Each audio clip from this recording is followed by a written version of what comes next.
Hi అందరికీ welcome to wonder women cells YouTube channel. అందరికీ ఒకసారి సారీ ఎందుకు చెప్తున్నానో లాస్ట్లో చెప్తాను. అండ్ నేను శ్రీరామనవమి రోజు ఏమేమి ప్రిపేర్ చేశాను ఏంటి అనేది ఈ వీడియోలో చూపిస్తున్నాను. ఫస్ట్ వడపప్పు చేసుకున్నానండి, దాన్ని స్ట్రెయిన్ చేసి పక్కన పెట్టుకున్నాను. అండ్ తర్వాత పానకం కోసం ఇలా రెడీ చేస్తున్నాను. చిన్న పాట్ తీసుకున్నాను. అండ్ నేను ఉగాది చట్నీ కూడా ఇందులోనే ప్రిపేర్ చేశాను, మీరు చూసే ఉంటారు లాస్ట్ వీడియోలో. అండ్ ఇప్పుడు పానకం కూడా ఈ చిన్న పాట్లోనే రెడీ చేసుకుంటున్నాను. నాకైతే ఈ పాట్ చాలా బాగా నచ్చింది. అండ్ దీనికి ఏం చేశానంటే పసుపు అండ్ కుంకుమలతో అలంకరించుకొని ఇందులో పానకం చేద్దామని నేనైతే రెడీగా పెట్టుకున్నానండి. నేను ఎందుకు సారీ చెప్తా అన్నా కదా, అసలైతే ఇది శ్రావణం రోజు పోస్ట్ చేయాల్సిన వీడియో, బట్ లేట్ అయిపోయింది బాగా. ఇప్పుడు పోస్ట్ చేస్తున్నాను. ఎందుకు అంటే సమ్మర్ హాలిడేస్ ఒకటి, అండ్ నా వాయిస్ సహకరించలేదు, అండ్ ఇంకా ఫంక్షన్స్ జర్నీ అన్నీ వల్ల ఈ వీడియో అయితే మీకు లేట్గా పోస్ట్ చేస్తున్నాను. దానికి సారీ చెప్పానండి. అండ్ అందరికీ బిలేటెడ్గా శ్రీరామనవమి శుభాకాంక్షలు. చాలా లేట్ అయిపోయింది.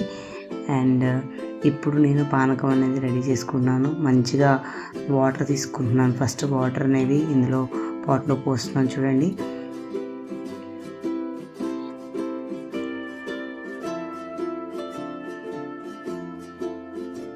వాటర్ తర్వాత ఇందులో మీరైతే అంటే కొన్ని ప్లేస్లో కొన్ని రకాలు చేస్తారు కదా, నేనైతే ఇక్కడ సొంటి అంటారు కదా, సొంటిని కూడా వేస్తున్నాను పానకంలో. అండ్ మీ దగ్గర ఎలా చేస్తారో కూడా నాకు చెప్పండి. అండ్ కొంచెం బెల్లం కూడా వేస్తాము. అండ్ మిరియాలు దంచుకొని మిరియాలు కూడా వేస్తాను. నేను మీకు అన్ని వీడియోలో అయితే చూపిస్తున్నాను క్లియర్గా చూడండి. మా సైడ్ అయితే ఇలా చేస్తాం. కొంతమంది ఏంటంటే ఆ శనగలు ఉంటారు కదా, అవి వేసుకొని చేస్తారు. మేమైతే ఇలా సింపుల్గా ఇలా చేసుకుంటాము. అండ్ సమ్మర్కి కూడా మనం పానకం అనేది తాగితే చాలా మంచిది అని మాత్రమే. అండ్ మనకి శ్రీరామనవమి రోజు పానకం అనేది అందరికీ హెల్త్ కూడా చాలా మంచిది అనే ఉద్దేశంతో మనకి ఇది ప్రసాదంగా కూడా మనకి శ్రీరామనవమి రోజు మనకు అందరు ఇస్తారు. ఎందుకంటే ఎండ ఎక్కువ ఉంటుంది శ్రీరామనవమి రోజు అప్పుడు, అండ్ సమ్మర్ అప్పుడు స్టార్ట్ అవుతుంది కదా. సో దానివల్ల మనకి ఒంట్లో ఉన్న తాపం తగ్గాలి అన్న ఉద్దేశంతో మాత్రమే ఇలా మనకి ఉంటుంది. పానకంలో ఇవి వేసే ప్రతి ఒక్కటి మన శరీరానికి హెల్ప్ఫుల్గా ఉంటాయి. నార్మల్గా చేసుకొని తాగమంటే ఎవరో తాగం కదా, అలాంటి ఉద్దేశంలోనే ఇలా పండగలప్పుడైనా కొన్ని మనం తీసుకునే వాటి వల్ల మన శరీరంలో కొన్ని మార్పులు అనేవి జరుగుతాయి. పానకం అయితే కంపల్సరీ రెడీ చేసుకోవాలండి శ్రీరామనవమికి. సో నేనైతే ఇలా ప్రిపేర్ చేసుకొని లైట్గా తులసి ఆకులు కూడా వేస్తున్నాను దీంట్లో చూడండి. ఇంకా అంతా ప్రిపేర్ చేసుకొని కొద్దిసేపు పక్కన పెట్టాలి. ఎందుకంటే ప్రిపేర్ చేసిన వెంటనే తాగినా అవన్నీ వాటర్కి ఇంకా కరెక్ట్గా పట్టవు. సో అందుకోసమే మనం ఏం చేయాలంటే అంతా రెడీ చేసి పక్కన పెట్టుకోవాలి. పూజ అయిపోయే టైంకి మనం ఇది తీసుకుంటే అన్నీ లైక్ వాటర్ అనేది మంచి ఫ్లేవర్గా వస్తుంది. సో పక్కన పెట్టుకుందాం. నెక్స్ట్ చెప్పా కదా, వడపప్పు కూడా నేను పక్కన పెట్టుకున్నాను స్ట్రెయిన్ చేసి. దాన్ని కూడా ఒక చిన్న బౌల్లో తీసుకొని పక్కన పెట్టుకుంటున్నాను.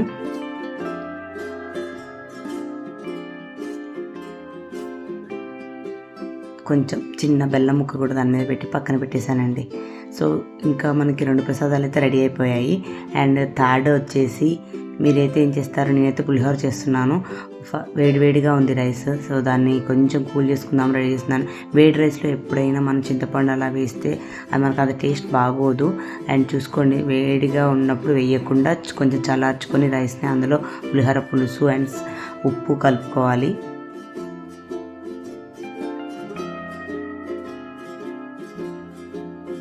పండగల టైంలో అందరం చాలా బిజీగా ఉంటాం అండ్ తొందరగా అవ్వాలని బాగా చేస్తాం కదా. అలాంటప్పుడు ఫస్టే రైస్ని పెట్టుకోవాలండి. అవి రైస్ అయిపోయి దాని కొంచెం వేడి తగ్గేంత వరకు ఉండాలి కాబట్టి ఫస్ట్ రైస్ని ప్రిపేర్ చేసుకోవాలి ఎప్పుడైనా. సో నేను అది కలిపి పక్కన పెట్టుకొని ఒక ప్యాన్ తీసుకున్నాను. పల్లీలే కదండి పులిహోర అంటే, అండ్ పులిహోరలో పల్లీలు ఎక్కువ ఉండాలి. ఎప్పుడైనా పల్లీలు ఎక్కువ ఉంటేనే పులిహోర బాగుంటుంది.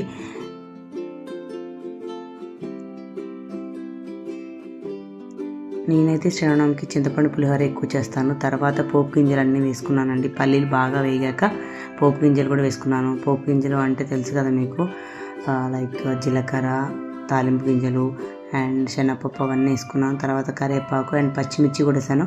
ఎండుమిర్చి వేసి చేస్తారు అందరూ, బట్ నా దగ్గర ఎండుమిర్చి అంత బాగాలేవు. సో అందువల్ల నేను ఇప్పుడు పచ్చిమిర్చితో చేస్తున్నాను ఈసారి. ఎప్పుడైతే ఎండుమిర్చితోనే చేస్తాను, నాకు ఎండుమిర్చితో చేస్తేనే పులిహోర అనేది ఇష్టం. అండ్ కొంచెం పసుపు కూడా వేసాను ఇందులో చూడండి.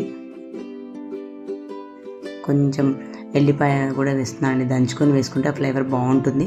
అండ్ మీకు నచ్చకపోతే స్కిప్ చేయొచ్చు, కొంతమందికి ఎల్లిపాయ అనేది ఇష్టం ఉండదు అండ్ పిల్లలు కూడా తినరు అని వేయరు కదా, మీకు వద్దనుకుంటే స్కిప్ చేసుకోవచ్చు. ఇలా చేసుకుంటే మాత్రం చాలా బాగుంటుంది. చూడండి పోపు అంతా చాలా బాగా వేగిపోతుంది అండ్ ఎల్లిపాయల కోసం వేసాం కదా, చాలా స్మెల్ అనేది మంచిగా అనిపిస్తుంది మనకి, అంత ఇబ్బందిగా ఉండదు అండ్ స్మెల్ కూడా బాగుంటుంది. ఇంకా మొత్తం రైస్లో వేసేసుకొని కలుపుకోవడమే అండి. మన అమ్మ వాళ్ళ ఇంట్లో అయితే వాళ్ళంతా చేతితోనే కలిపి అసలు ఎంత బాగుంటుందో కదా. రాముల వారు అప్పుడు గుడి దగ్గర కలిపే ప్రసాదం కూడా చాలా బాగుంటుందండి, వాళ్ళైతే ఇంకా చాలా బాగా చేస్తారు. అండ్ నేనైతే ఎప్పుడు సింపుల్గా ఇలానే చేసుకుంటాను. అండ్ పచ్చిమిర్చి ప్లేస్లో నేనైతే ఎండుమిర్చి వేసుకుంటాను ఎప్పుడు, బట్ ఈసారి మాత్రమే నేను పచ్చిమిర్చి వేసి చేసుకుంటున్నాను. మా అమ్మ చేతితో చేసిన పులిహోర అంటే నాకు చాలా ఇష్టం అండి. అండ్ ఎవరికైనా అమ్మ చేతి వంటే ఫేవరెట్ కదా, నాకైతే మా అమ్మ చేతి వంటే ఫేవరెట్ అండి. మీకు ఎవరి చేతి వంట ఫేవరెటో కామెంట్స్లో చెప్పండి. ఇంకా నేను ప్రసాదాన్ని రెడీ అయిపోయాక ఇంకా రాముల వారికి పూజ చేసుకుంటున్నాను. ఇలా సింపుల్గా రాముల వారి పటాన్ని పెట్టుకొని కొంచెం చిన్న డెకరేషన్ సింపుల్గా అండ్ మామిడి ఆకుల్లో మంచిగా శ్రీరామ అని రాసేసుకున్నాను తమలపాకుల్లో. మా పాపకు కూడా పూజ అంటే చాలా ఇష్టం అండి, ఎప్పుడు పూజ చేసినా నా పక్కనే ఉండి నాకు అన్నీ అందిస్తూ ఉంటుంది. అండ్ ఇలా నేనైతే పూజకు అన్నీ రెడీ చేసుకొని ఇంకా పూజ స్టార్ట్ చేసుకుంటున్నాను.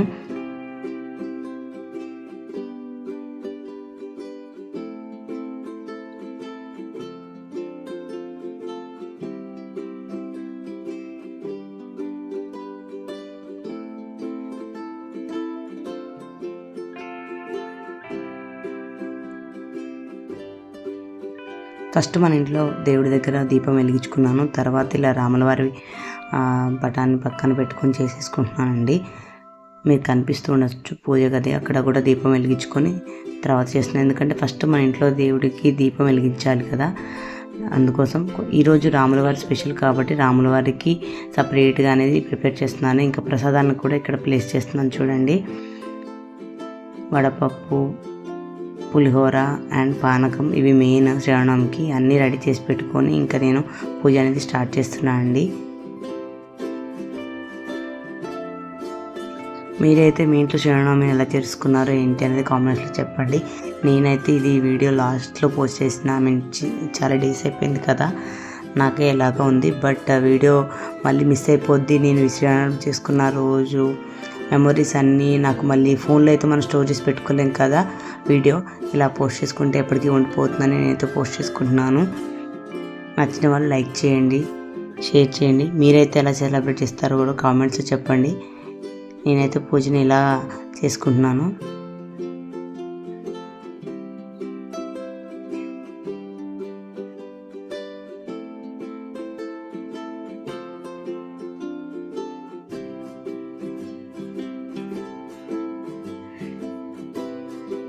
నెక్స్ట్ ఇంకా కొబ్బరికాయ కొట్టుకుంటున్నానండి.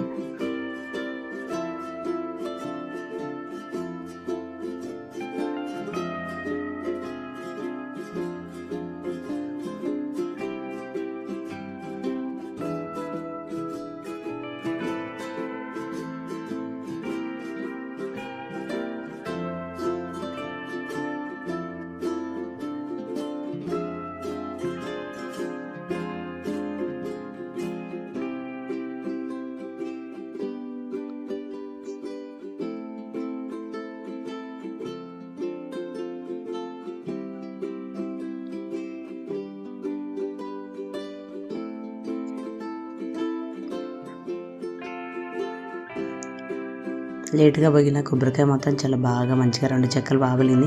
ఎందుకో ఒక సాటిస్ఫాక్షన్ కదా, అంటే 2 ఈక్వల్గా పలిగితే మనకు ఒక హ్యాపీనెస్ అండ్ ఏదో మంచి జరుగుతుందని ఫీల్ అవుతాం, అది మన సైకాలజీ. నాకైతే వెనక పీస్ చేయడం లేట్ అయిపోతుందండి, అందుకోసమే అది అయిపోయింది. ఇంకా తర్వాత ఇంకా దేవుడికి హారతిస్తున్నాను.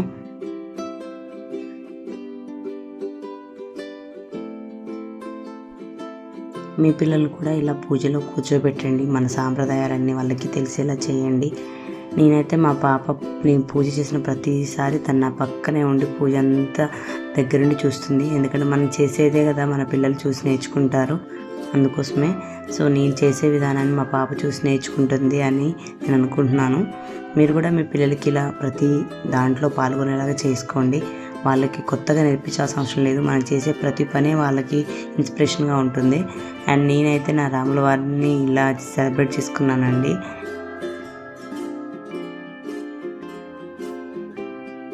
ఇంకా ఫైనల్గా అందరూ హారతి తీసుకున్నారు. పూజ అయితే కంప్లీట్ అయిపోయిందండి.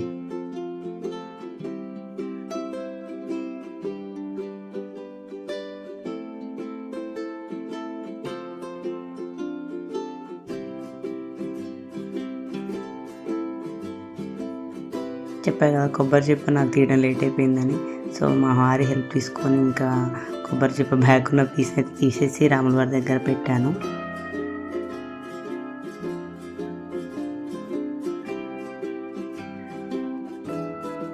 ఇలా నేను హ్యాపీగా నా పూజ అయితే కంప్లీట్ చేసుకున్నానండి.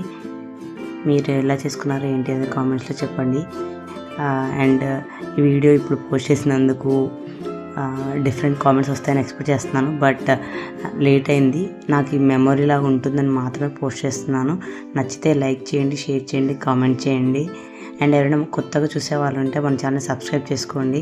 ఇక చూసారు కదా, నేనైతే ఇలా పూజ కంప్లీట్ అయిపోయింది. ఎంత బాగుందో కదా పూజ.